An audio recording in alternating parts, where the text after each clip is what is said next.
Bom dia, meus irmãos, minhas irmãs. É um prazer muito grande nós podermos estar novamente reunidos nesta manhã de domingo, no dia 10 deste mês de maio, para darmos continuidade às nossas reflexões bíblicas no livro de Neemias. Hoje o nosso propósito é analisarmos a partir do capítulo 5 do livro. Portanto, eu peço que você, minha irmã, você, meu irmão, você, nosso convidado que está participando conosco em mais essa atividade de reflexão nas Escrituras Sagradas, tome a sua Bíblia, abra no capítulo 5 de Neemias e nós iremos dar início ao nosso estudo. Antes, porém, iremos fazer uma oração, clamando ao Senhor que nos dê luz, que nos ilumine, de podermos, ó Deus, abrir a Tua Palavra, lê-la e receber de Ti orientação para a nossa vida. Dá-nos, ó Deus, direção do Teu Santo Espírito. É o que nós clamamos a Ti em nome de Jesus Cristo. Amém. Que alegria podemos novamente estar com a palavra do Senhor para refletirmos juntos nesse texto de Neemias. E vamos tirar algumas lições. Certamente o Senhor falará aos nossos corações e nos desafiará enquanto nós meditamos na sua bendita palavra. Antes, porém, nós iremos recordar aquilo que nós temos visto até o presente momento nesse estudo. E o nosso tema, como nós temos refletido, é Neemias, reconstruindo muros e vidas para a glória de Deus. O propósito de Neemias, a sua missão, era não somente de reconstruir muros, mas de ser um instrumento de Deus para que o Senhor, por meio dele, estivesse restaurando e reconstruindo sua sociedade. E nesse sentido de que o mundo se encontra, de certa forma, sob orientação maligna. E neste mundo em pecado, nós precisamos aprender a temer a Deus, a viver no temor do Senhor. Mas precisaremos refletir o que significa isso, temor. E o que quer dizer a expressão temer a Deus? O nosso objetivo nessa lição passará por questões como essa. Já que nós estamos todos vivendo em um mundo em pecado, precisamos aprender a viver nele no temor do Senhor. A nossa primeira lição, lição de número 1, foi baseada nos capítulos 1 e 2 do livro de Neemias e teve por título Agindo à luz da palavra de Deus. Neemias, que se encontrava no palácio do rei Artaxerxes, na Babilônia, queria ter informações a respeito do seu povo, os judeus, aqueles que haviam permanecido ainda na cidade de Jerusalém após o exílio. Lembramos que o povo de Israel havia estado dividido em dois reinos. O reino do norte, com 10 tribos, que havia sido deportado para a Assíria, após uma invasão desse império assírio nas terras do norte de Israel, e o reino do sul, 2 tribos, em que se destacava a tribo de Judá e que estava em Jerusalém. Esta parte do reino de Israel havia sido invadido pelos babilônios, e aquelas pessoas mais capazes, aquelas que teriam condição de fazer algum tipo de revolta ou de rebeldia, foram levados, deportados para a Babilônia, permaneceram na cidade. Algumas pessoas mais idosas e outras que não teriam condições de fazer um levante contra os babilônios. Encontrava-se Neemias no palácio do rei Artaxerxes, era seu copeiro, aquele que servia alimentação, bebidas para o rei e que as degustava, as provava antes que o rei as comesse ou bebesse, para que, caso houvesse algum tipo de mal naqueles alimentos, Neemias fosse o primeiro a sofrer. Mas Neemias comia da comida do rei, bebia da bebida do rei, morava no palácio do rei, estava numa situação extremamente confortável. Mas apesar de ele pessoalmente estar confortável, preocupava-se com o seu povo. Então ele pergunta a Anani e a comitiva de outros judeus com os quais ele teve em contato, lá mesmo na Babilônia. Ele pergunta como é que estão os nossos irmãos, como é que está a cidade de Jerusalém. E ele recebe aquele triste relatório de que a cidade estava em ruínas, o povo estava muito mal, os muros estavam derrubados. E Neemias então ele ora e pede a Deus que esteja dando para ele um caminho. ele faz a sua intercessão a Deus e depois ele intercede ao homem, ao rei Artaxerxes, que lhe libera para que ele vá em comitiva até a cidade de Jerusalém com o propósito de restaurar os muros. Ele vai junto com uma comitiva de guardas, vai com cartas do rei Artaxerxes para que ele pudesse passar pelos reis da além do rio Eufrates, os mesmos reis que haviam feito algum tipo de intriga para que o Artaxerxes tivesse interrompido a reconstrução dos muros. E ainda leva consigo Neemias madeira das florestas do rei Artaxerxes para reconstruir as portas de Jerusalém. E se destaca nesse capítulo 1 de Neemias que o objetivo principal dele e a razão que o motivava era o temor do Senhor.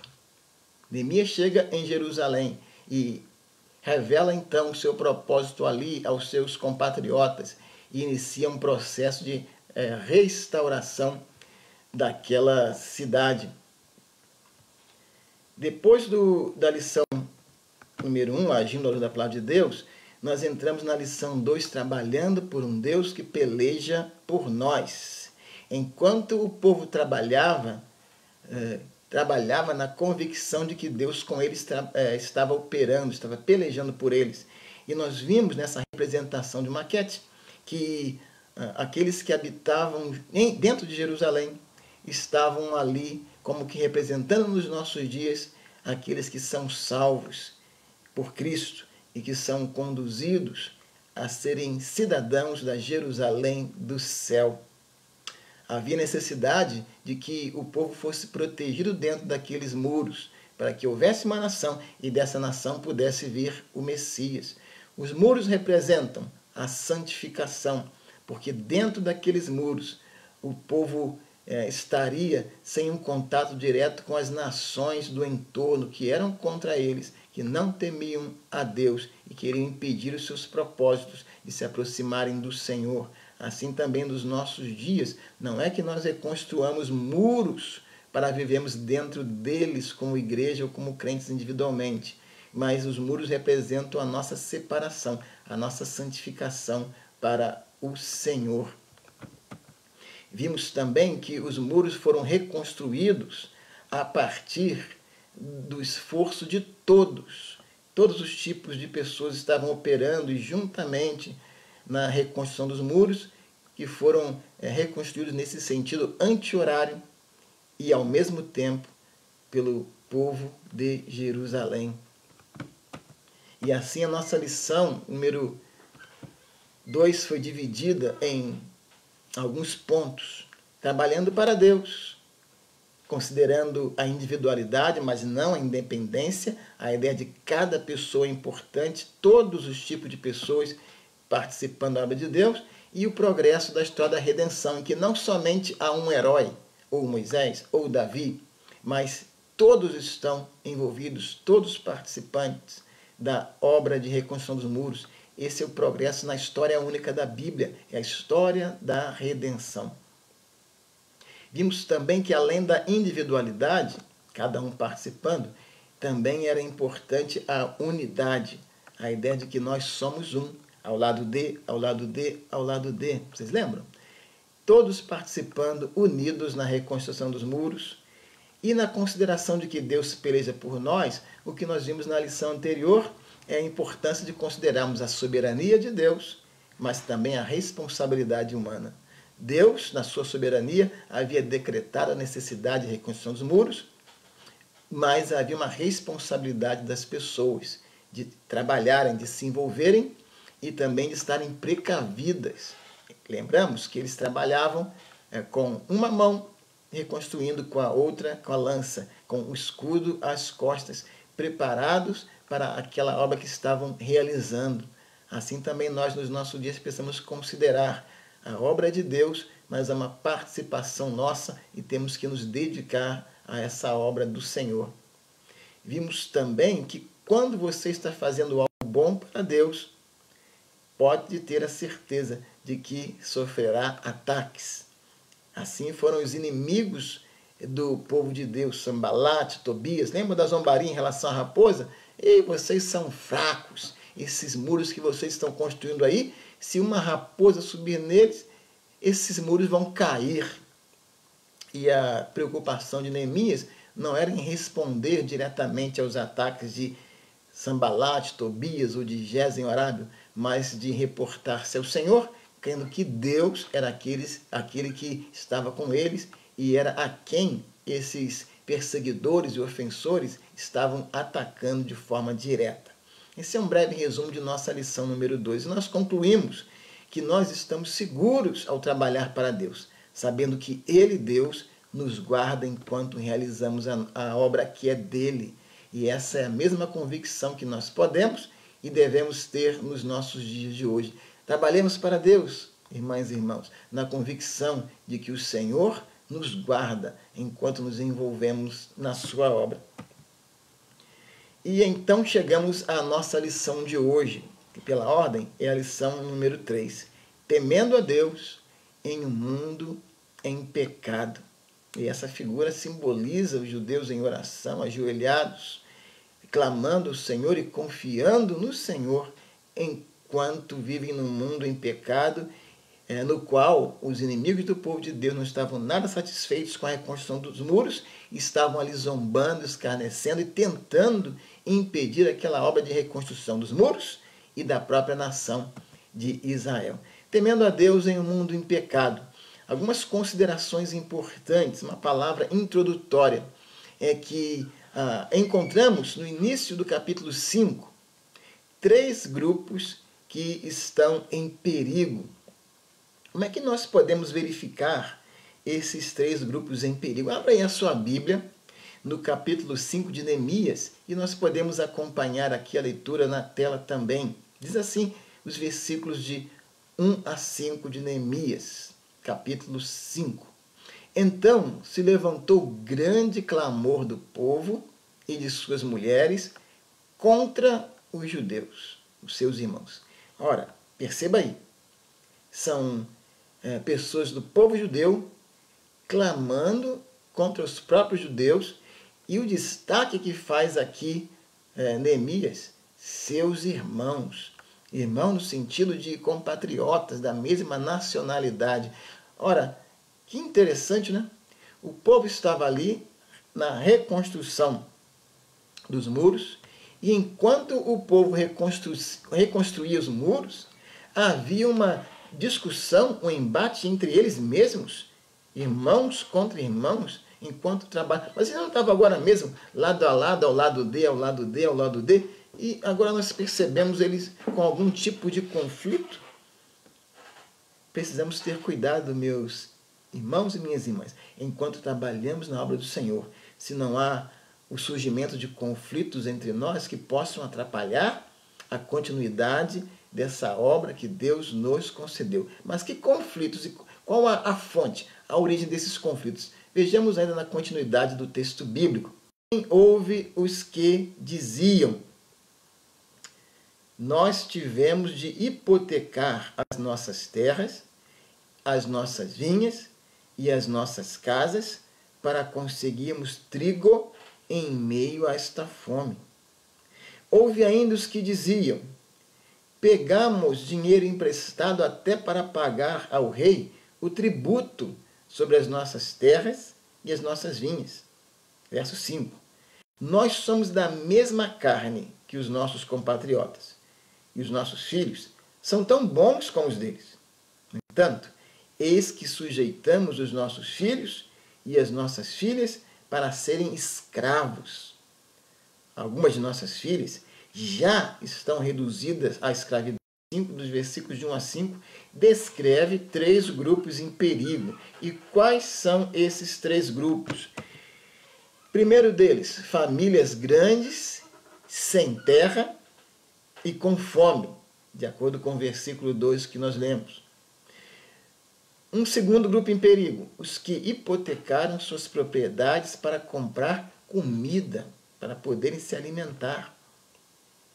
Terceiro grupo em perigo, os que fizeram empréstimos para pagar tributos de 40% a 50% da produção, e agora os filhos destes eram escravos desta dívida.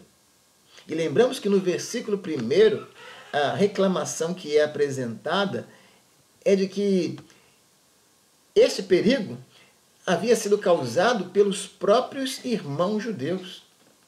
Neemias, portanto, sai do palácio, onde era copeiro do rei, onde vivia dentro daquele local luxuoso, onde se alimentava da melhor comida, da melhor bebida, para fazer essa jornada até Jerusalém, que se encontrava em desprezo, em vergonha, com os muros destruídos. E ele não encontra somente a propriedade de Jerusalém destruída, ele encontra o próprio povo destruído, desunido, em que aqueles que, mesmo naquela situação terrível, estavam numa condição financeira ou social melhor, exploravam os seus compatriotas, deixando aqueles de menos recursos sem terra, com fome, com a necessidade de hipotecar a sua própria propriedade para poder comprar o alimento para comer, fazendo empréstimos junto àqueles que tinham mais recursos dentre os judeus, para poder pagar o tributo da terra que eles possuíam, apesar de serem mais pobres, e pagando até 40%, 50% do que produziam. Ou seja, praticamente metade do que produziam, eles devolviam, entregavam como tributos pelos empréstimos que fizeram.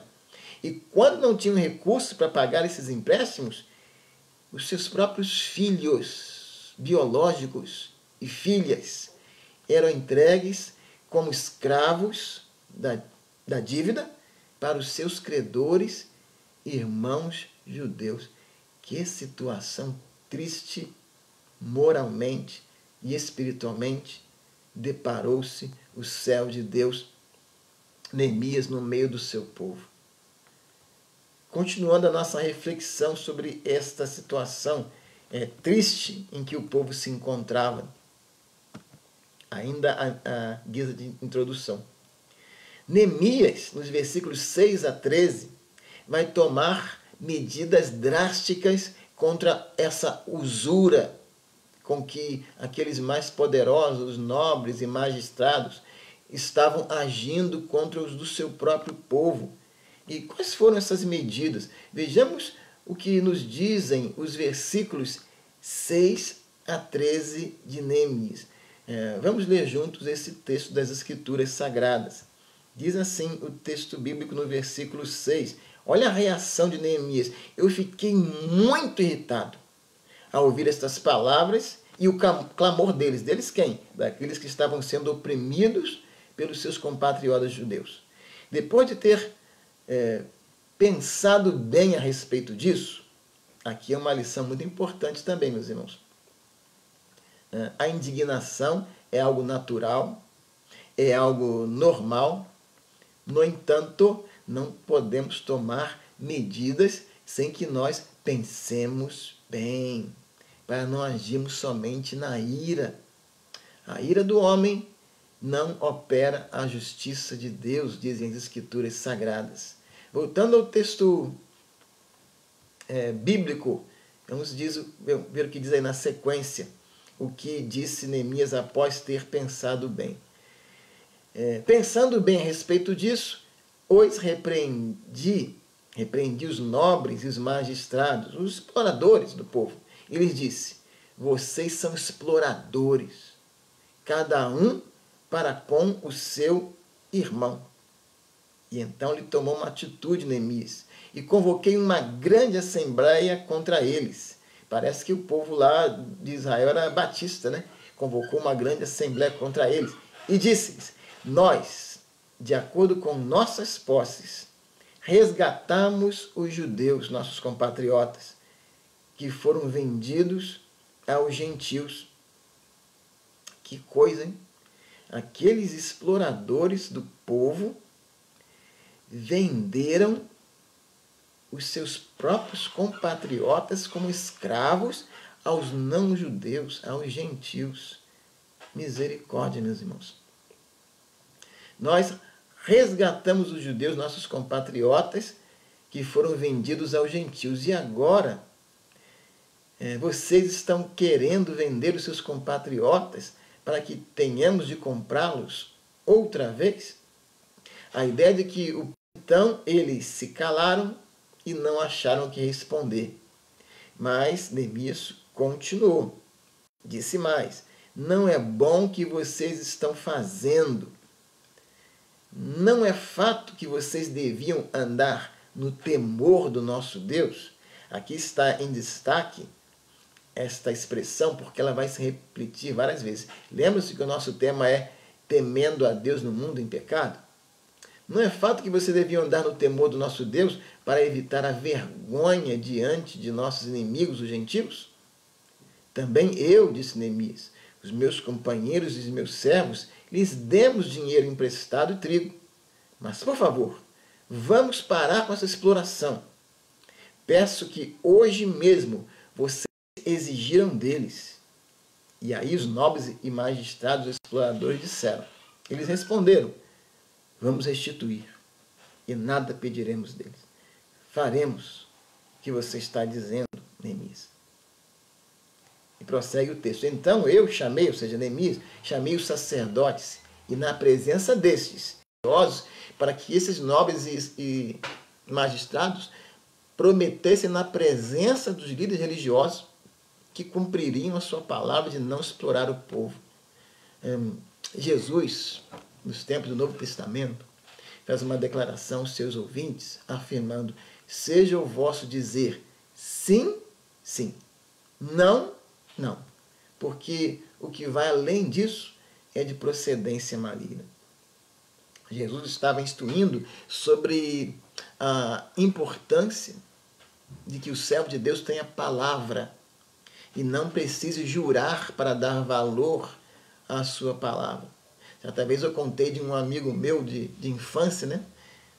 Que ele dizia assim para mim, a gente era criança, né? Ele dizia assim para mim, morava lá na rua onde eu morava, lá no Rio, no estado. Ele dizia assim: Ivan, eu sou esperto, cara. Às vezes, quando eu quero convencer alguém de que eu estou falando a verdade, mas eu estou mentindo, eu falo assim: não, pode acreditar que eu juro por Deus.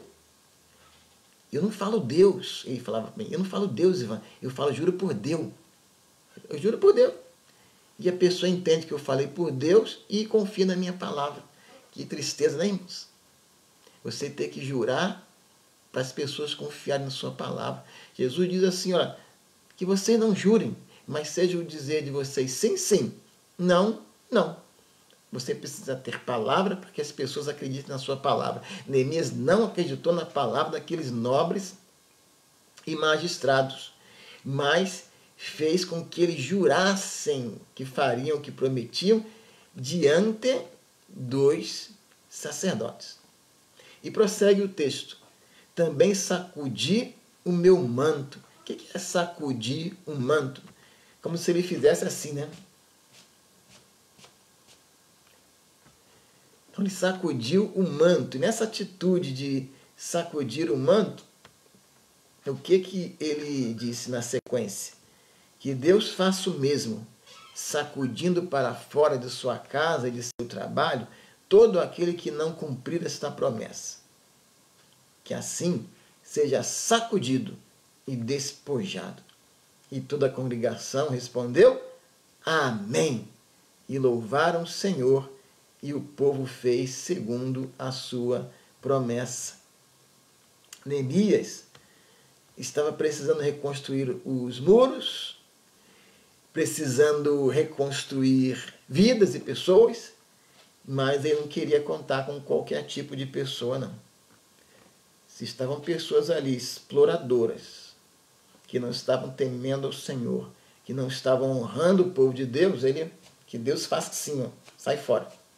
Que seja sacudido vocês, sejam sacudidos se não cumprirem essa promessa. Ele queria estar trabalhando com todos, lado a lado, ao lado D, ao lado D, ao lado D. Mas pessoas que estivessem comprometidas com a obra do Senhor. Porque aqueles exploradores, ao invés de ajudar, iriam atrapalhar. Meu irmão, minha irmã, Deus não quer qualquer um na sua obra, não. Ele quer aqueles que estejam dispostos a trabalhar sem explorar os seus irmãos. Porque os que não estiverem dentro dessas condições, o Senhor vai sacudir da sua obra. Que nem eu nem você sejamos sacudidos, mas aproveitemos do privilégio de trabalharmos na obra do Senhor. Então, Neemias 6, de 1 a 3, apresenta essas medidas contra a usura. E quais foram elas? Como nós vimos, Neemias indignou-se, porque ele havia deixado o bem-estar do palácio lá do rei Artaxerxes para servir com amor, enquanto que os exploradores, aqueles nobres e magistrados, estavam explorando o povo. Neemias foi humilde, ele podia permanecer lá na Babilônia, no palácio, comendo do bem e do melhor. Mas ele foi humilde, deixando essa posição para estar em Jerusalém destruída e operar na reconstrução daqueles muros. Quando Paulo escreve a sua carta aos Filipenses, no capítulo 2, os versículos de 5 a 11, ele descreve a humildade de Cristo Jesus. E ele completa, então, diz, né, deve haver em nós o mesmo sentimento que houve em Cristo Jesus. Que, sendo ele em forma de Deus, não considerou isso coisa a que devia se apegar, mas humilhou-se, sendo obediente até a morte, e morte de cruz. Jesus deixou o trono celestial, deixou o palácio dos céus. Estava muito bem lá com Deus, sendo o próprio Filho de Deus. Em humildade veio aqui à terra para restaurar nossas vidas. E como é que nós estamos agindo com os nossos demais irmãos? Participando efetivamente desse processo de restauração que Cristo veio realizar? Ou estamos agindo em exploração, como aqueles nobres e magistrados lá de Jerusalém, que foram repreendidos severamente? Deve haver em nós a mesma humildade que houve em Cristo Jesus, que houve em Neemias. Prossegue a nossa reflexão nesta manhã.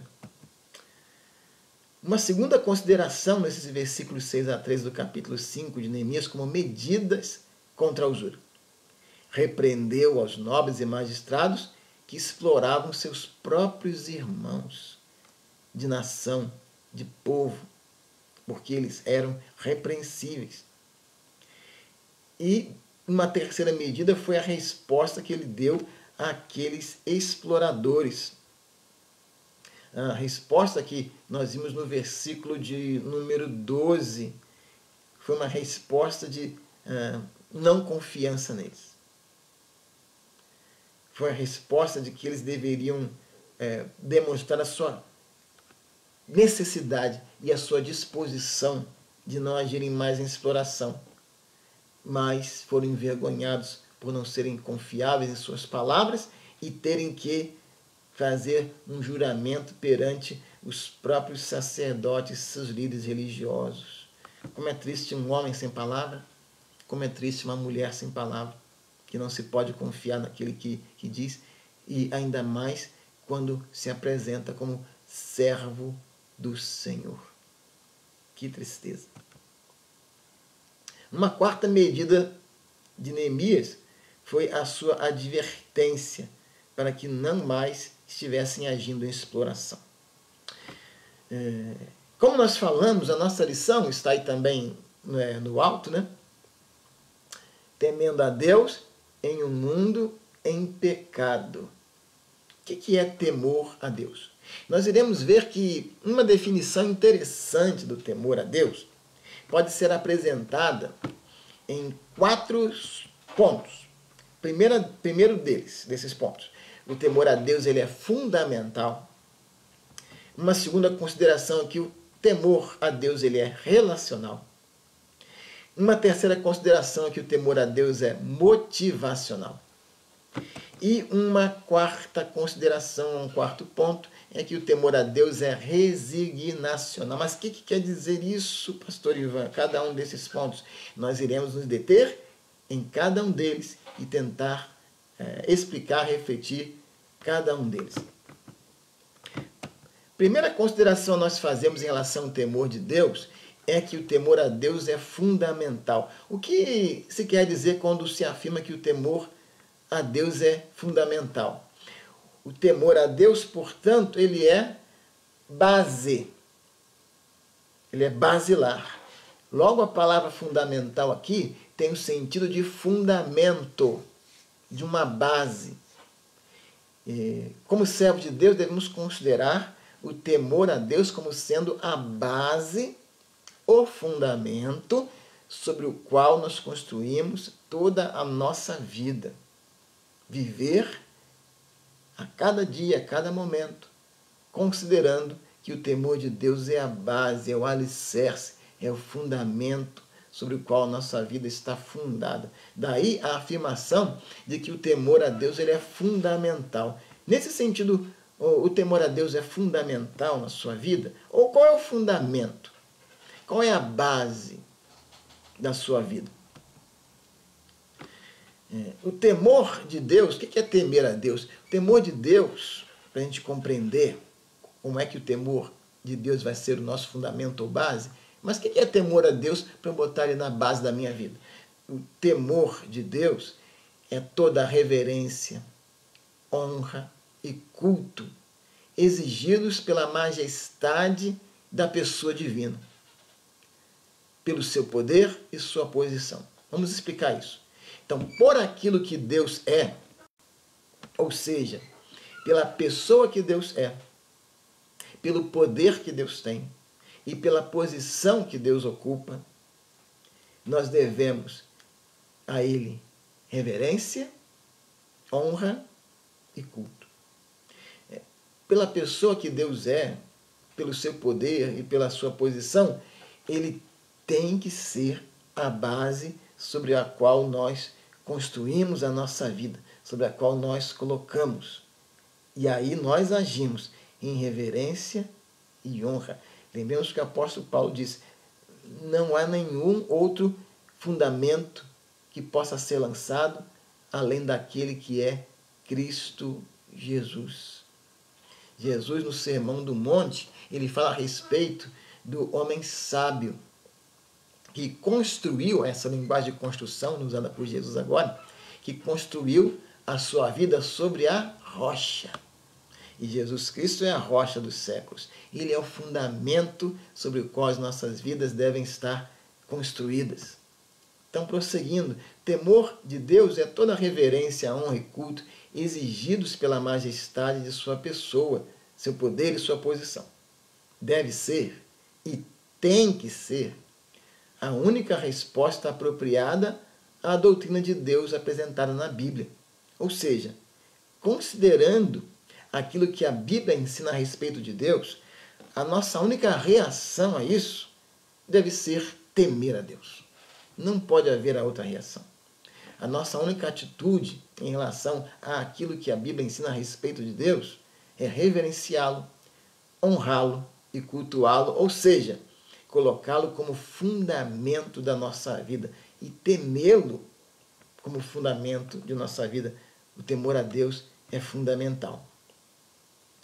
Logo, esse temor a Deus tem que estar em nossos corações, antes de todas as coisas, porque na realidade Deus é antes de todas as coisas.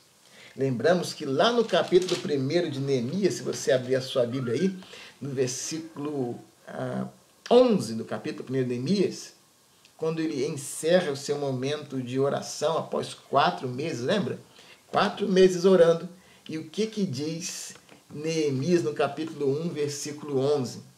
Ah, Senhor, estejam, pois, atentos os teus ouvidos à oração do teu servo e à dos teus servos, que se agradam de temer o teu nome. Tudo aquilo que Neemias viria a fazer estava pautado, estava baseado no seu temor ao Senhor. Ele se agradava de temer a Deus. Isso é fantástico. Por isso que Neemias fez o que fez e agiu como agiu. Não fez o que fez ou agiu como agiu porque ele era forte, porque ele era um grande administrador. Ele fez como fez e agiu como agiu porque ele tinha o Senhor e o temor ao Senhor como fundamento de suas vidas. E agora nós vamos aí para o texto de Provérbios 28, versículo 14. Depois de Neemias vem Neemias, Jó, Salmos, Provérbios.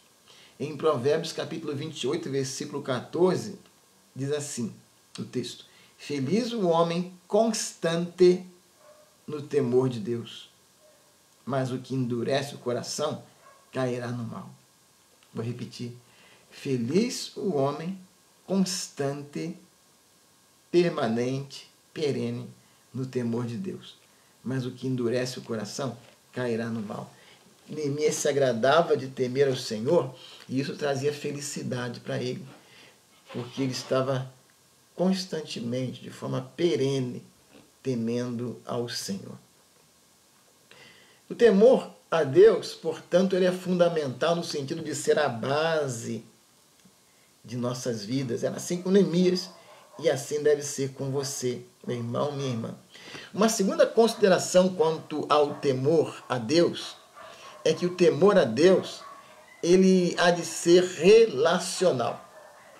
Vejamos que aqui não se fala de interrelacionalidade, mas de um relacionamento.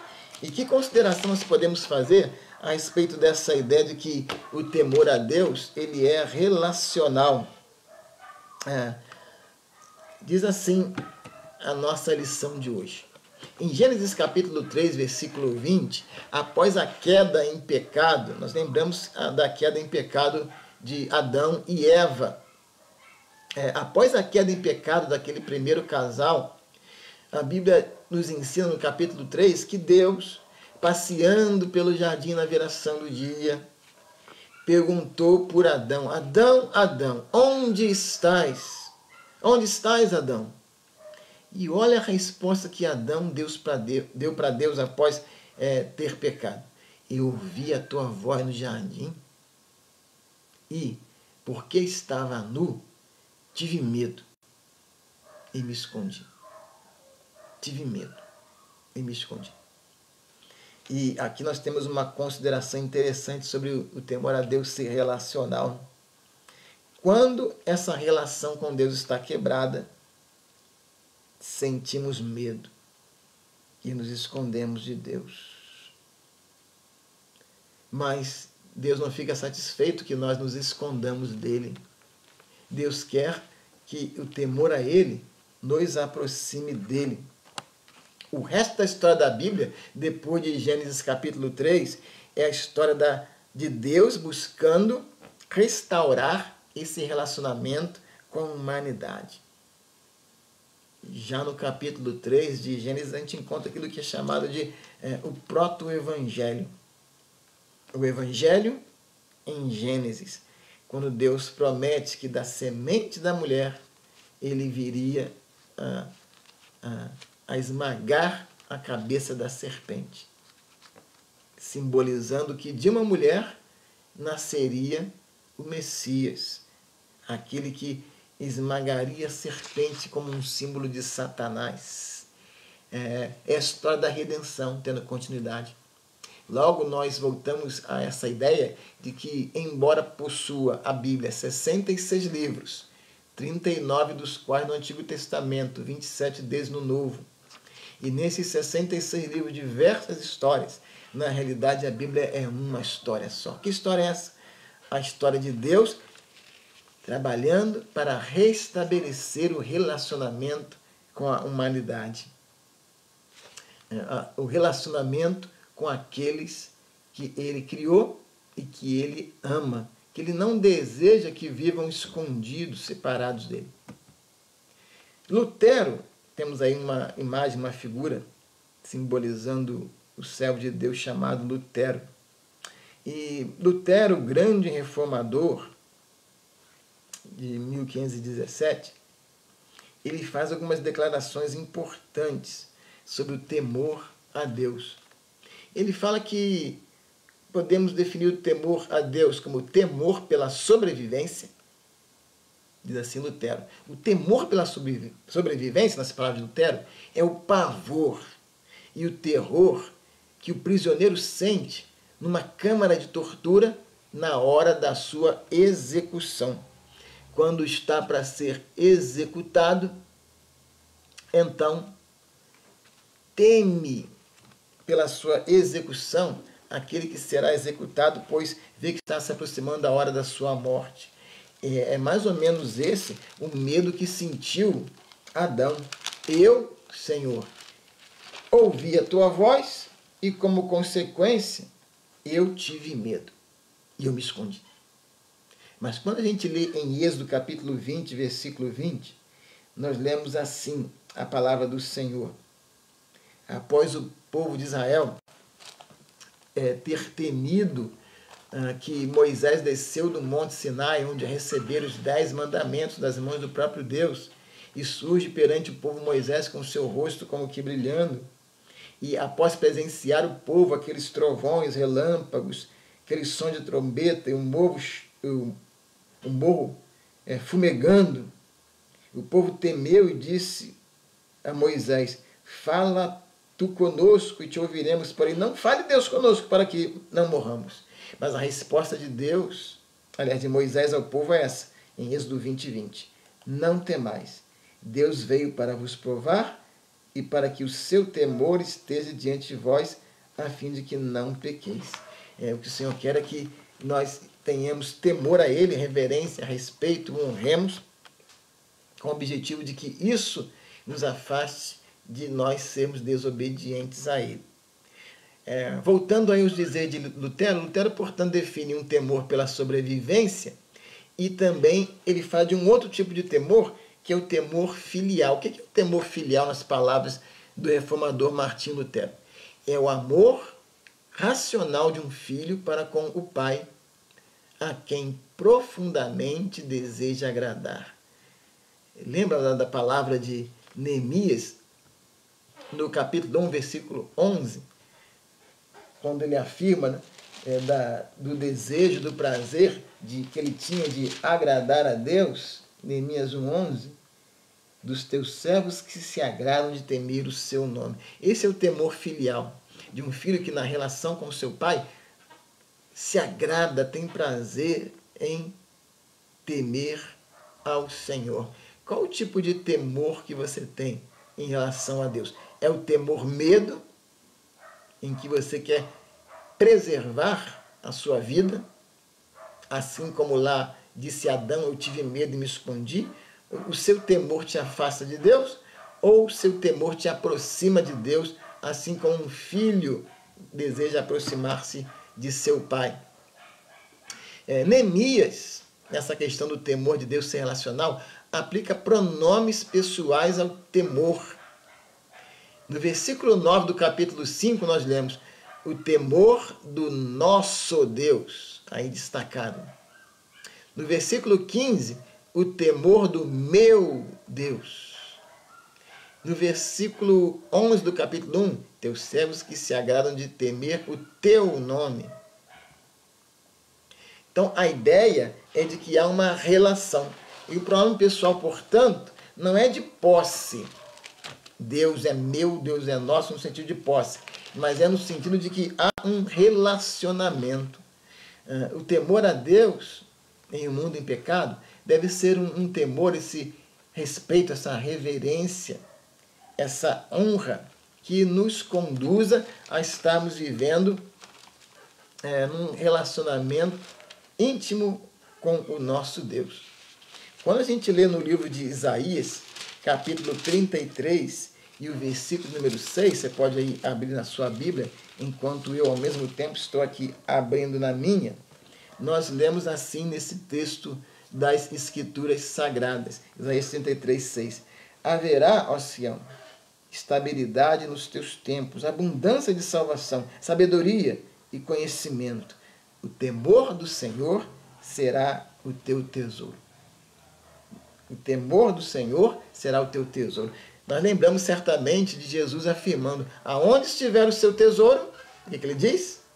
Aí estará também o teu coração. Ou seja, aonde estiver aquilo que você mais valoriza, ali o seu coração, o seu interior vai estar voltado para isso.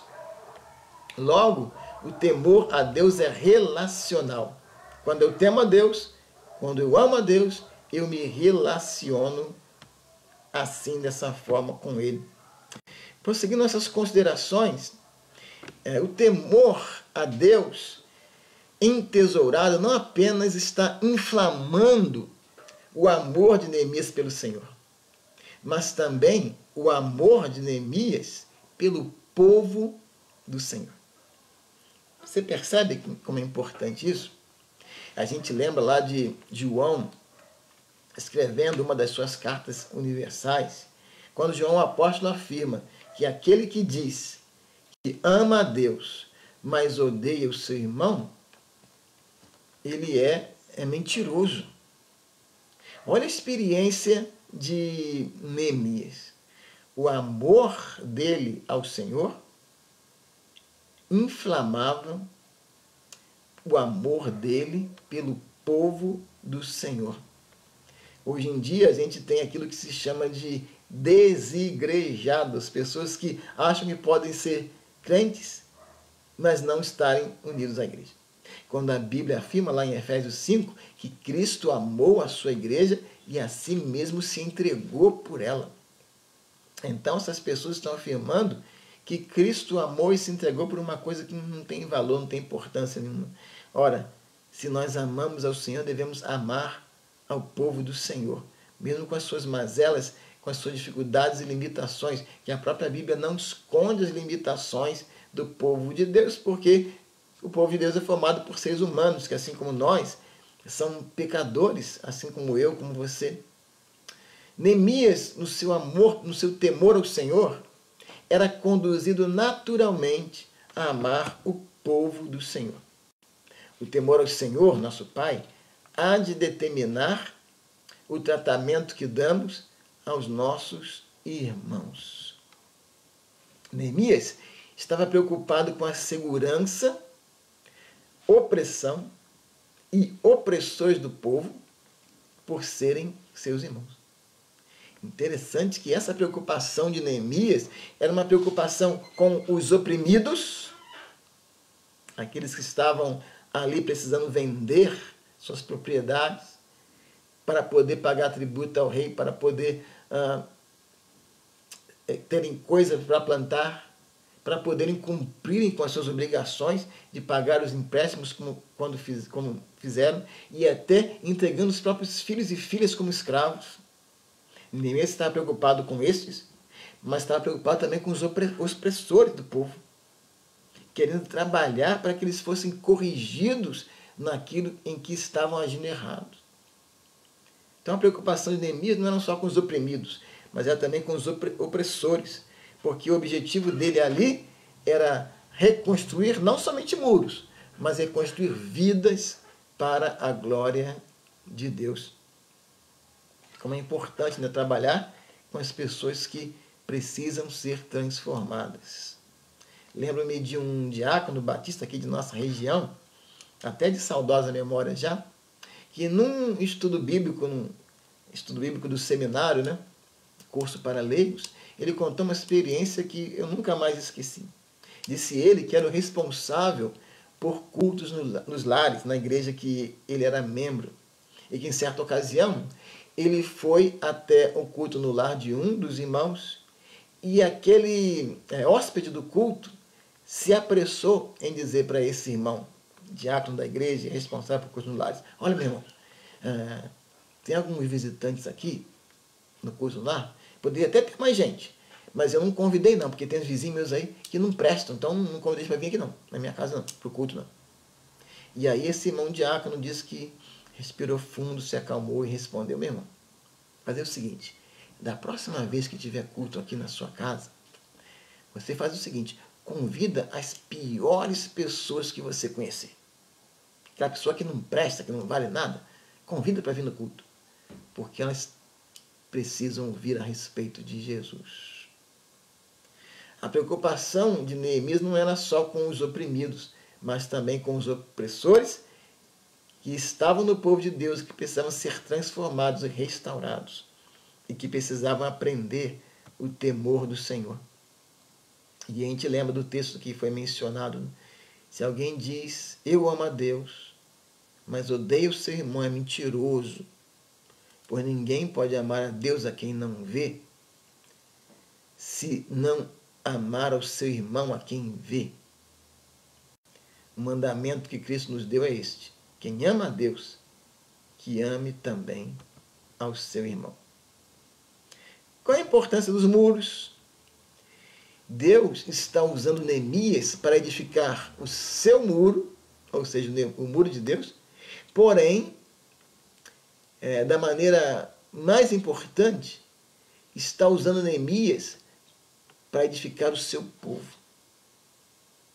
A preocupação maior de Deus não era com os muros físicos, mas com aquilo que aconteceria dentro daqueles muros, com a edificação do povo de Deus, reconstruindo muros e vidas para a glória de Deus. Muros estes que, como nós vimos, tinham aproximadamente 2.600 metros de extensão, mais de 2,5 km de extensão.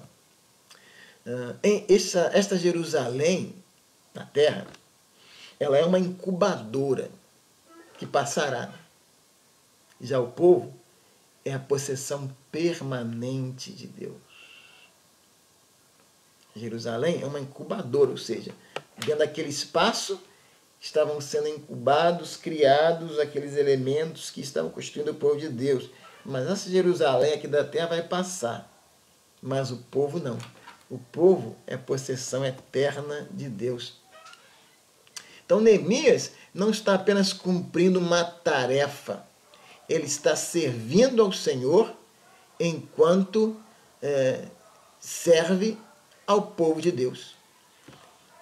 E isso deve ser interessante também para nós. Enquanto nós servimos o povo de Deus, que possamos ter em mente que a nossa principal tarefa é servir a Deus por meio do povo de Deus, e que assim nós estejamos fazendo a obra do Senhor na casa do nosso Pai Celestial, servindo ao Senhor, cumprindo uma tarefa, enquanto nós servimos o povo de Deus.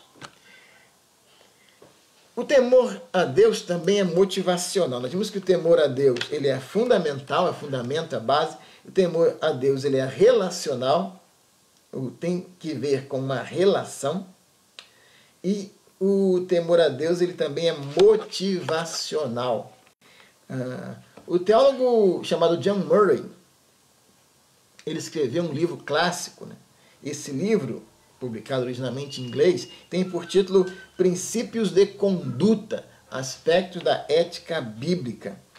E Murray dedica um capítulo desse livro aos termos temor de Yod-Heh-Vav-Heh, nas palavras que a palavra nome Deus em hebraico, as letras, né, chamadas 4 letras sagradas, o temor de Yahvé e o temor de Deus.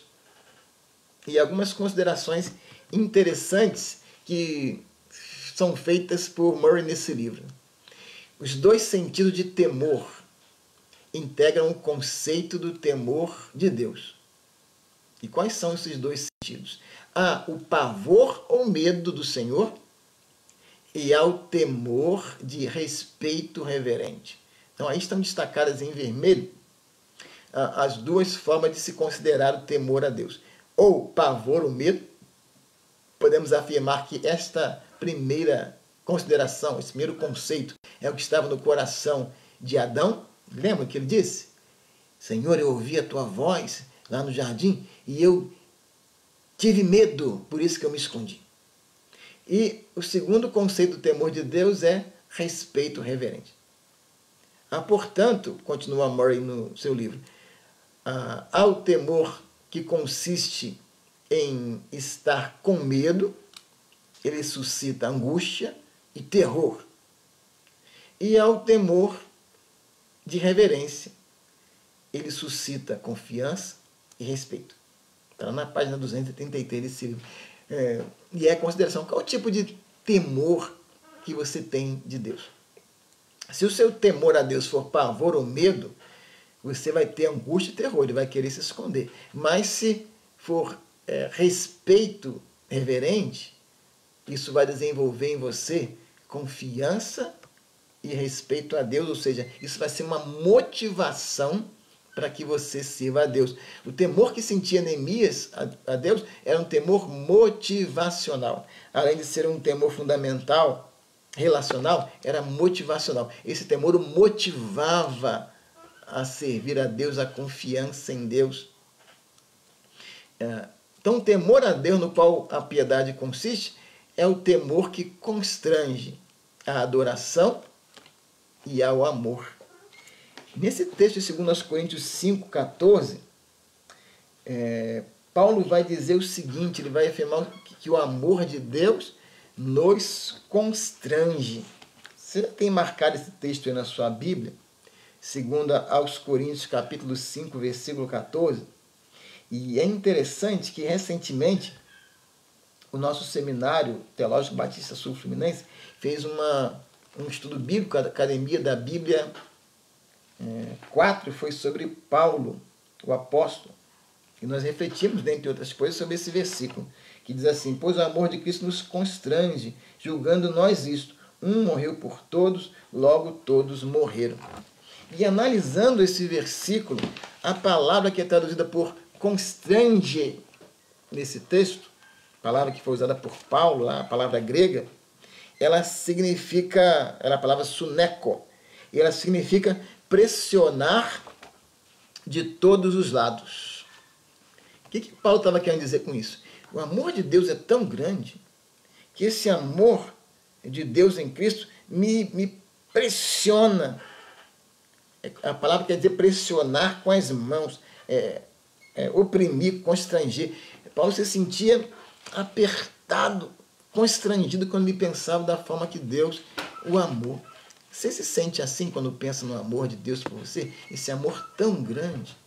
Você se sente constrangido? Poxa, como é que Deus me amou? Ao ponto de enviar o seu Filho por nós, para a nossa salvação, para a minha salvação. Eu me sinto constrangido julgando isso. Cristo morreu por todos. E esse constrangimento, esse sentir-se apertado com esse amor tão grande, isso deve nos motivar. Neemias ficaria extremamente frustrado se dependesse das circunstâncias para agir. O temor ao Senhor foi a motivação para a sua ação. Se dependesse das circunstâncias, ele ficaria frustrado. Porque o que aconteceu com Neemias? Lembremos? Ele deixou o palácio, deixou a comida boa, a bebida boa, a segurança, estar no centro do mundo, no local mais valorizado do mundo, para ir para Jerusalém destruída, e pensou, aqui todo mundo vai me receber e vai considerar o que eu fiz, e vai me elogiar, e vai cooperar comigo. O que aconteceu? Ele encontra lá nobres e magistrados exploradores do próprio povo. Encontra lá zombaria de Sambalate, de Tobias, de Gesem, querendo desanimá-lo. Irmãos, irmãs, se nós formos depender das circunstâncias favoráveis para fazermos a obra de Deus, para temermos ao Senhor, nós vamos nos frustrar. Se nós esperarmos as circunstâncias ideais para agirmos para Deus, temos que ter a convicção de que nós jamais encontraremos, porque lembremos do tema da nossa reflexão: temendo a Deus em um mundo em pecado. Estamos em um mundo em pecado, então não haverá circunstâncias ideais para nós servirmos a Deus. Nós temos que agir no temor do Senhor. Isso há de ser a nossa motivação. O temor a Deus, ele é motivacional. O temor ao Senhor foi a motivação para a ação do servo de Deus, chamado Neemias, e esse temor do Senhor também há de ser a nossa motivação. É motivação para a justiça e misericórdia. Qual o valor de construir os muros externos, permanecendo a corrupção interna? A gente viu lá no versículo número 9. Neemias estava reconstruindo os muros e conseguiu trabalhar com as pessoas lado a lado, ao lado D, ao lado D, ao lado D. O muro subiu até a metade, mas havia reclamação lá dentro dos muros. Havia uma corrupção por dentro. Então, o que adianta levantar os muros para ficar lá dentro cheio de corrupção? Não. O temor ao Senhor tinha que ser uma motivação para a justiça e para a misericórdia. Tinham que corrigir os seus atos. O temor de Deus era motivação para se corrigir, para se agir em justiça e em misericórdia. Foi motivado a um sacrifício radical. Ele descreve tudo o que ele deixou. Ele deixou o palácio do rei, deixou aquele palácio, deixou a vida boa, a comida e a bebida. Ele foi colocado como governador de Jerusalém, diz esses versículos, e apesar de governador, ele não se entendeu no direito de receber os benefícios de um governador, de receber alimentação, de receber tributo por seu governador. Ele não fez nada disso. Ele fez um sacrifício radical.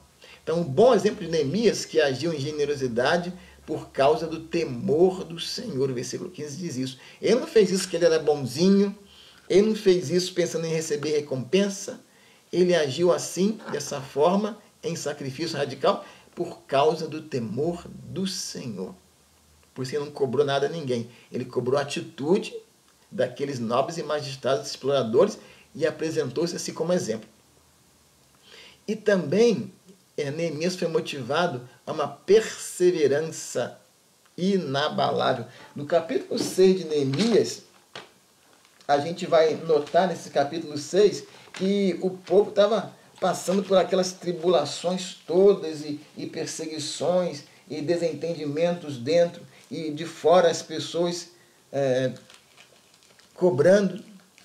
Mas no versículo 15 diz que o muro, aos 25 dias do mês de Elul, foi acabado, foi concluído. E por que ele perseverou até a conclusão dos muros, apesar da zombaria, do escárnio das pessoas, e apesar dos nobres e magistrados do próprio povo explorando o próprio povo? Porque ele estava motivado pelo temor de Deus. E assim ele conseguiu ir até a construção, concluir a construção do muro. Após 10 meses de ter ouvido em Suzã a respeito da situação de Jerusalém, lembramos? Lá em Jerusalém, ele se encontrava na cidade de Suzã, a respeito de como estava o povo. 10 meses depois, ele está lá concluindo a reconstrução dos muros.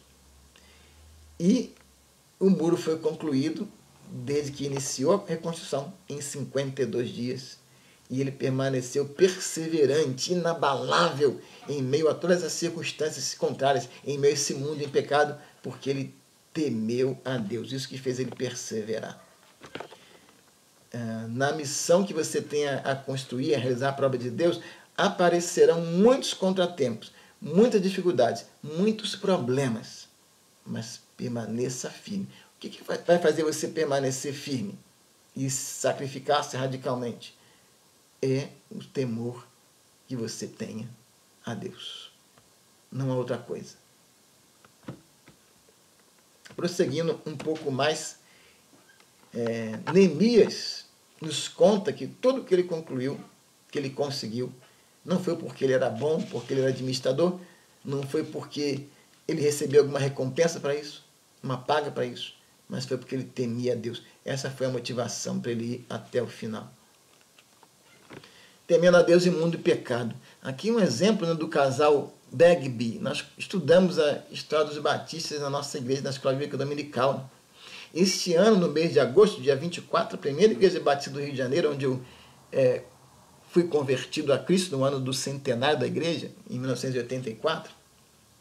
Essa igreja foi organizada em 24 de agosto de 1884 por 5 pessoas, tendo à frente o casal Bagby. A igreja, até hoje, nesses 136 anos que vai completar, ela só teve 5 pastores na sua história. Que interessante, né? 136 anos de igreja, somente 5 pastores. Aqui nós temos hoje o pastor João Soares da Fonseca, pastor Fausto Vasconcelos, foi o pastor que o antecedeu, pastor João Filson Sorém, pelo qual fui batizado, pastor F.F. Sorém, que é o pai do João Filson Sorém, e William Buck Bagby e a sua esposa Ana fizeram parte do grupo de 5 pessoas que iniciou aquela igreja. casal Bagby chegou ao Brasil, ele com 25 anos de idade, ela com 23. E William Bagby morreu aqui no nosso país e foi sepultado em Porto Alegre após 58 anos de trabalho missionário no Brasil.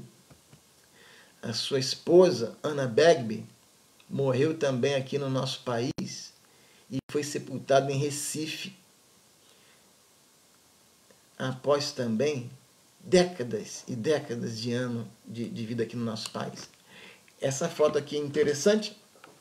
A Thelma Bagby Cooper, nós a conhecemos lá nos Estados Unidos, no período de estudos que eu tive lá. E um fato interessante é que a Anna Bagby foi conhecida de uma forma interessante. Nós estávamos visitando uma igreja, num culto matutino, e aqui é uma foto que a Sueli tirou lá naquela igreja, no hall da igreja. Mas o que mais chamou a atenção dela foi o banheiro daquela igreja. E ela tirou fotos no banheiro. Por que chamou interessante aquele banheiro? Porque aquele banheiro tinha trocador de bebê, aquele banheiro era assim, aquele banheiro tinha sofá. Já viu o sofá dentro do banheiro? Tinha sofá dentro do banheiro, aquelas cadeiras acolchoadas no banheiro. Então ela foi e tirou fotos do banheiro. E aí ela voltou para me mostrar aquelas fotos. E aí aquela senhora baixinha, a Thelma Bagby Cooper, se aproximou de nós e perguntou, né, o que estava acontecendo, o que está tirando foto. Helena Bagby, que é a mãe da Thelma, aquela senhorinha lá que nós conhecemos, e os pais da Helena, William Bagby, primeiro pastor da primeira igreja de Batista Rio de Janeiro, sua esposa Ana. Depois, tivemos a oportunidade de, no último sábado lá nos Estados Unidos, visitar a Thelma Cooper e o seu marido na casa dela. E o interessante disso tudo é que ela mostrou algumas coisas que ela tinha lá do casal Bagby, dos avós dela na casa dela. E uma delas é esse sofá que está circundado aí, né? Da casa temente a Deus é um realizador, um obreiro. E o temor a Deus sempre irá motivar o nosso viver e a nossa ação. O temor a Deus não é para contemplação, mas para ação. Lembra que quando Jesus ressuscitou e foi elevado às alturas após dar ordem aos seus discípulos, ele estava olhando para os céus, contemplando, e aparecem anjos dizendo: o que você está olhando aí para cima? Aquele mesmo Senhor que você está vendo subir, ele vai voltar novamente. Ou seja, os anjos estavam dizendo: não fiquem contemplando, mas hajam até o momento em que o Senhor retornar. Nós temos que agir no temor do Senhor. Há coisas para que nós realizemos e temos que realizá-las no temor a Deus. Você acha que Noé amava animais? Noé ficou na arca, não foi? Ele amava aqueles monte de animais? Você acha que Moisés gostava de acampar? Passou 40 anos no deserto. Você acha que Daniel gostava de ficar longe de casa? Ele ficou isolado na Babilônia. Foi deportado. Você acha que João Batista gostava de confrontação? Porque ele confrontou Herodes, ele foi assassinado com a sua cabeça cortada. Você acha que que Neemias gostava de construção para trabalhar com os muros? Esses personagens não amavam aquilo que faziam, mas agiam porque temiam a Deus. Que nós possamos temer a Deus e que esse temor seja motivação à ação na obra do Senhor. Não esperemos e não façamos somente aquilo que nós queremos, que nós desejamos, mas sejamos motivados a cumprir aquilo que Deus deseja que nós façamos. No próximo domingo a gente vai dar continuidade à nossa reflexão, vendo esse quarto ponto que afirma que o temor a Deus ele é resignacional. Ou seja, esse temor a Deus deve ser um temor que nos leva a acatar as orientações, a vontade de Deus para nossas vidas. Quero agradecer muito a Deus pela sua vida, por aquilo que a gente pôde ver aqui juntos hoje, que devemos temer a Deus no mundo caído, porque a graça de Deus nos ensina a temer. Temer a Deus, esse temor é fundamental, é relacional, é motivacional. E veremos na próxima semana que ele é também resignacional. E veremos também que a graça de Deus nos alivia de nossos temores. Temores de autopromoção e temores de autoproteção. Temos um encontro marcado no próximo domingo com a nossa escola bíblica virtual. E não poderia deixar de dar uma palavra final também de apreciação a todas as mães que estão nos assistindo nessa manhã. Parabéns! Feliz Dia das Mamães para todas vocês, mamães. Que Deus as abençoe profundamente e tenham um dia em que recebam todo o carinho de seus filhos, quer seja de perto, quer seja longe por causa desse isolamento social, mas que vocês tenham um feliz Dia das Mães. Vamos orar? Feche seus olhos e faremos com Deus. Senhor Deus, muito obrigado. Nós te agradecemos pelo privilégio que nós temos de estudar a Tua Palavra e pedimos, Senhor, que Tu estejas nos conduzindo para a glória do Teu nome e no temor do Senhor. Temor a Deus, que seja um temor fundamental, a base da nossa vida. Temor a Deus seja relacional, um relacionamento contigo. E um temor a Deus que nos motive a fazermos a Tua vontade, mesmo em circunstâncias e condições que pessoalmente não nos agradem, mas que o nosso objetivo maior seja fazer a Tua vontade. Abençoa também, Deus, as mamães nesse Dia das Mães. Que cada mãe que nos ouve, que ora conosco nesse momento, receba da Tua graça e do Teu bendito favor. Essa é a nossa oração, Senhor, que nós, em gratidão profunda, Te fazemos. Em nome do Teu Filho Jesus Cristo, a que nós a Ti oramos. Amém. Parabéns, mamães! Deus abençoe meus irmãos e minhas irmãs. Até o próximo domingo, em mais uma escola bíblica virtual. Muito obrigado por ter participado conosco nesse momento de estudo das Escrituras Sagradas e até ao próximo domingo, quando todos juntos estaremos aqui para mais um momento de reflexão nas Escrituras.